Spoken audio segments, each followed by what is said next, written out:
Hello, my name is Virginia Krzyzanowski, and I'm the Monmouth County 4-H Program Associate. Today I'm going to do a Train the Trainer with kitchen science and teaching about apples.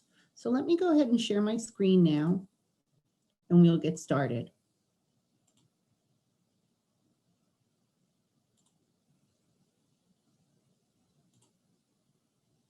Okay, my presentation today is called How About Them Apples? And apples are a fun activity that you can teach to your 4-Hers either in person or virtually. So we always start out our 4-H meetings with the pledge. And if you look at the pledge to the left, you'll see that the fourth H is my health to better living. And the symbol we use is the apple. And a saying that's been around for a long, long time is an apple a day keeps the doctor away. And it originated in Wales in 1866. But the saying originally said, eat an apple on going to bed and you'll keep the doctor from earning his bread. And it wasn't until 1913 that it changed to the saying that we know today. And we know that apples are good for us and they're healthy to eat. Okay, so when we teach kitchen science, we want to take the research-based science that from Rutgers University and share it with our 4-Hers. So there are 2 research stations in New Jersey that focus on fruits. And one of them is the Cream Ridge Research Extension Center, and that's for fruit and ornamental research in Monmouth County.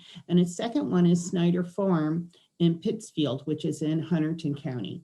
And you can see to the left an old advertisement for feeding the soul and sharing our harvest. And it's enjoy a Honeycrisp apple from Snyder Farm. And Rutgers was instrumental with the research regarding the Honeycrisp apple. And we know that the Honeycrisp is one of the most popular apples today. And when you think of honey, you always think of bees. So it's important to remind your 4-Hers that the honeybee is New Jersey's state insect. And it's also the only insect that produces food for humans. So it's important that we take care of our pollinators and keep them safe. Okay, so you can't teach about apples unless you teach about the parts of the apple. So we're going to name the 6 parts of the apple. The first one would be the stem. That's what attaches it to the tree. The second would be a leaf, and not all your 4-Hers may see an apple with a leaf on it because when you buy it from the store, it usually doesn't have a leaf on it. The third would be the skin, and a fun activity just for fun to do with this is a peeling competition and see who can peel their apple and get the longest peel without it breaking. Okay, the fourth part of the apple is the flesh or the inside that we eat. The fifth is the core. That's the section that we don't eat.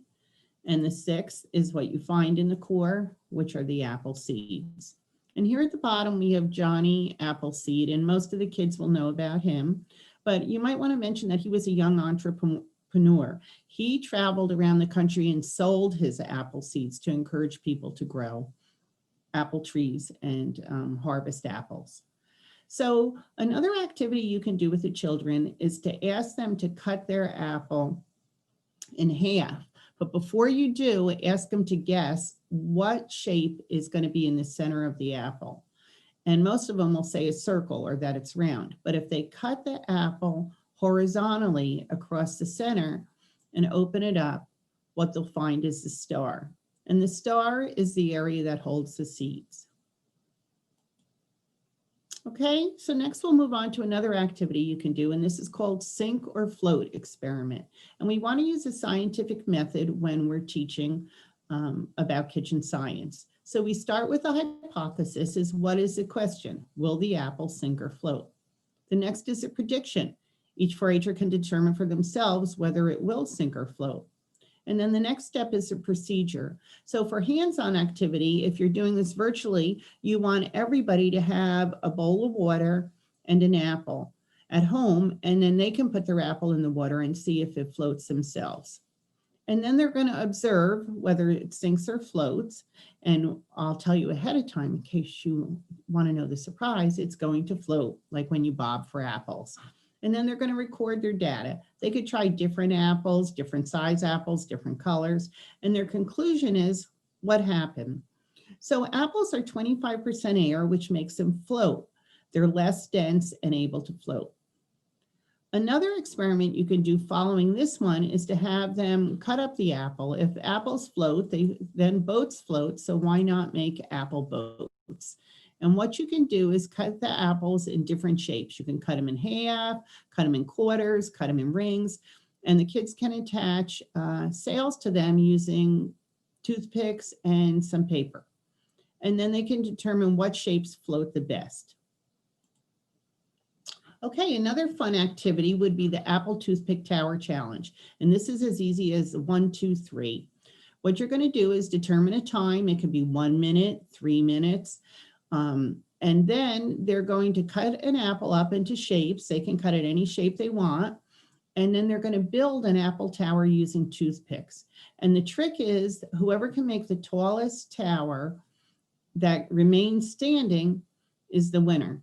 So after the time is up, you're going to use a ruler. They'll use a ruler to measure their tower, and then you'll determine who the winner is. And afterwards, they can go ahead and eat the apple as their snack. Also, another experiment is apples turn brown experiment. And why do apples turn brown? When we bite into an apple over here, you can see the apple is always white. The flesh is nice and white, but after it sits for a while, the apple turns brown. And the reason it turns brown is because it's exposed to air.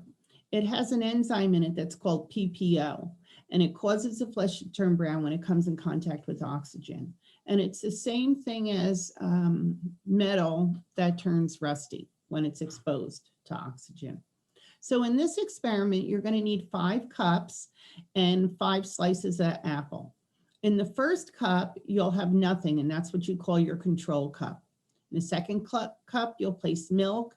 In the third, baking soda. In the fourth, vinegar. And in the fifth, lemon juice. These are all basic things that people should have in their kitchen cabinet. So this would be something that 4-Hers could do at home, or you could ask them to make sure they have these supplies ahead of time.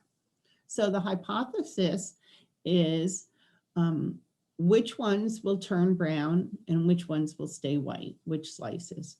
And then they're going to predict which ones they think will turn brown and stay white. And then the experiment, you're going to have to let it sit for a while. So you're going to fill the cups and let it sit. So you may want to start your club meeting with this experiment. And then if your meeting is an hour or an hour and a half, at the end, you can go back and look at it. Or you can end with this experiment and have the kids observe it on their own. And then the results would be what did happen, and they can record their data. And you could have them pick a period of time, maybe every 15 minutes, check it, every half hour. And the conclusion is what actually happened, which one stayed white. So what chemical reaction occurred? Was it alkaline or acidic? And that's the question. And if you want to take it further, you can use pH test strips that you use for checking your pool water, or if you have a hot tub, and you can show the kids the different pH levels in each thing, in the milk, the baking soda, the vinegar, or the lemon juice. And then that will help them to determine whether it's the acidic items or the alkaline that keeps them from turning brown. And I can't help but include Isaac Newton because we know that he loved his apple. Okay, another fun activity is create a creature, and it could be spooky or not. But the thing I tell the kids is, what do your parents say when you sit at the table to eat dinner? They always tell you don't play with your food. Well, here we want them to have fun and play with their food. So they can eat well and have fun at the same time. And be creative. They can create a spooky creature or not. We have a turtle, an owl, a frog, an elephant, a ladybug, and a worm. And just remind them that the wise owl says it's good to eat apples. Okay, and also we'd like to encourage the kids to cook and get in the kitchen. Many kids buy applesauce and eat applesauce and don't have a clue how to make it. So this is a very easy thing you can make with a few simple ingredients. We have applesauce here and apple butter. The only thing that's important to have them do is to make sure they have adult supervision in the kitchen. They might be using sharp knives, or they're working over the stove and have an open flame. So what you want them to do is research and compare healthy recipes and see which one has the least amount of sugar and the most nutrients. Also, kids can bake with apples. We have our traditional American apple pie. We have baked apples, which are very simple. You just core the center and you can pour some apple juice, some cinnamon, a little bit of sugar or no sugar at all, nuts, raisins, lots of different things, and top it off with a little bit of apple spice or pumpkin spice, and it's delicious. Also, there's apple cake that they can make. The important things about baking or cooking in the kitchen is that they have to follow kitchen safety rules, such as making sure you use pot holders when you open the oven and take something hot out. Or food safety rules would be being sure that your items are refrigerated and kept cold. Hot items stay hot, cold items stay cold. And finally, we can't forget the candied apple. This time of year, candy apples are very popular. And, moderation is the key to life. So if you want to have something a little sweet every once in a while and have fun making it, that's great. The kids can make it exactly to their liking by picking their coating, whether it's caramel or chocolate or the candy apple coating, and then decorating it with anything they like, sprinkles, their favorite candy, nuts, whatever makes them happy. So that's a fun activity to do as well.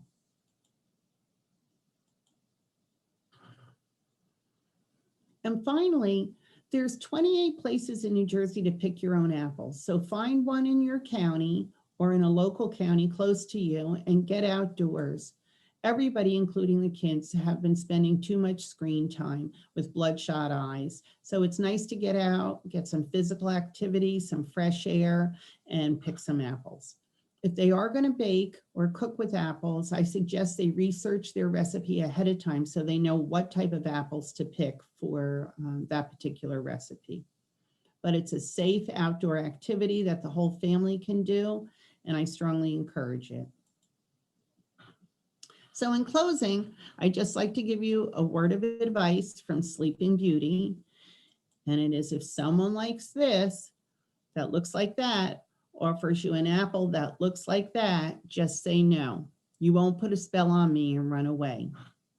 So from Monmouth County 4-H, I'd like to wish you a bountiful harvest and a happy Halloween.